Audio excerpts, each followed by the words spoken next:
Gbaju-Ẹ níjọba Tinubu fẹ́ fi ẹgbẹ̀rún mẹ́jọ náírà yìí ṣe Faraalu o, gómìnà Sani ló sọ bẹ́ẹ̀. Ẹgbẹ̀rún mẹ́jọ náírà 8,000 naira owó ìrànwọ́ tíjọba àpapọ̀ ń gbèrò láti há fáwọn aráàlú gẹ́gẹ́ bí ètò adíṣòro kù látàrí èléwó gegere tó gorí owó epo bẹntiróòlù ti bá àtakò pàdé lọ́dọ̀ gómìnà ìpínlẹ̀ Kaduna Alhaji Uba Sani.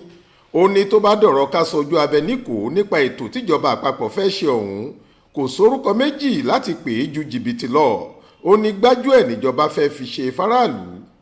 Uba Sani, ọ̀kan lára àwọn gómìnà ẹgbẹ́ òṣèlú All Progressives Congress APC tó gba àkóso ìpínlẹ̀ Kaduna lọ́wọ́ Malam Nasiru El-Rufai lóṣù karùn-ún ọdún yìí, sọ̀rọ̀ ọ̀hún lásìkò tó ń kópa lórí ètò orí tẹlifíṣàn iléeṣẹ́ Arise kan láṣàlẹ̀ ọjọ́ Ẹtì Friday ọjọ́ 21 oṣù keje yìí. Gómìnà Sani ní tèmi o, mo ti sọ lọ́pọ̀ ìgbà pé kì í tiẹ̀ ṣe ọ̀rọ̀ fífi owó ṣọwọ́ sáwọn aráàlú lọ́rọ̀ tó yẹ ká máa gbèrò ẹ̀ rárá ni.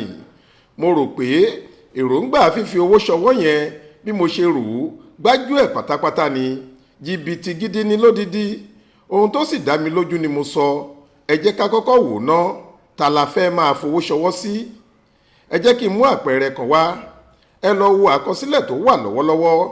Bí mo ṣe wí lẹ́ẹ̀kan, ọdún 5 gbáko ni mo fi wà nípò alága ìgbìmọ̀ àwọn olókoòwò báǹkì nílẹ̀ wa.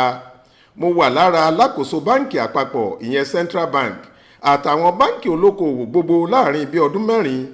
Tí mo bá sọ̀rọ̀ lórí àkọọ́lẹ̀ tó wà, màá sọ pàtó bí nǹkan ṣe rí, ẹ sì lè lọ ṣàyẹ̀wò ẹ̀ bóyá mo purọ́ ni.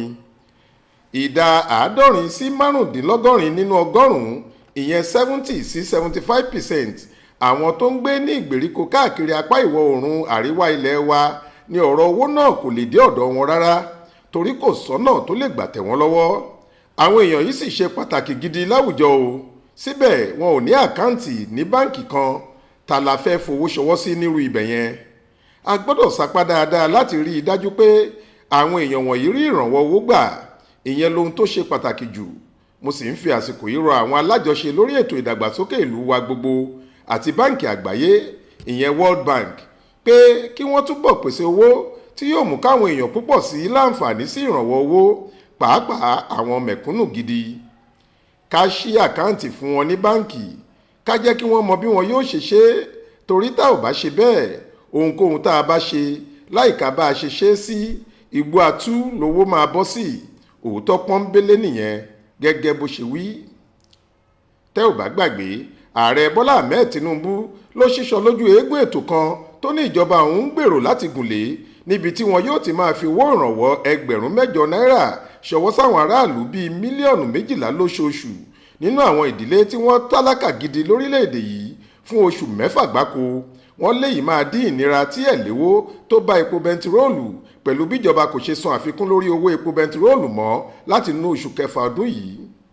Ètò yìí wà lára ìdí tíjọba àpapọ̀ fi fẹ́ yá ẹgbẹ̀rin mílíọ̀nù dọ́là $800 million lọ́wọ́ àwọn àjọ ayánilówó àgbáyé. Ààrẹ àná Muhammadu Buhari ló ti kọ́kọ́ kọ̀wé ẹ̀yáwó náà kó tó kúrò nípò.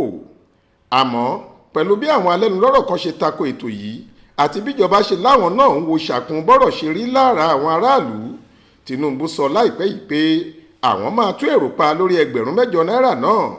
Àwọn máa wo báwọn ṣe lè gbọ́nwọ́ sí kinní ọ̀hún. Faith Adébọlá ló ń jábọ̀ ròyìn fún iléeṣẹ́ tẹlifíṣàn Aláròye online.